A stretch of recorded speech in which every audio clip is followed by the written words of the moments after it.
कोडं घालणारा मासा. लेखक ऋषिकेश निकम.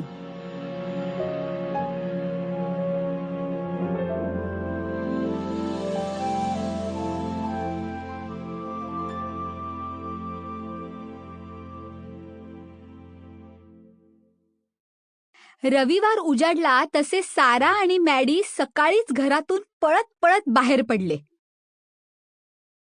आज सुट्टी, आज खूप खेळायचं. मैदानात जायचं, तुळशीच्या पाराजवळ जायचं, तलावाच्या काठावर जायचं. मॅडी पळता पळताच साराला सांगायला लागला. हो, पण आधी ना आपण तलावाच्या काठावर जाऊया. तिथे पाण्यात खूप खूप खेळूया आणि मग पुढे जाऊया. साराने पळता पळता सांगितलं. अगं पण ओले कपडे घेऊन कुठे जायचं दुसरीकडे खेळायला? सारा थांबली आणि विचार करायला लागली. बरोबर आहे.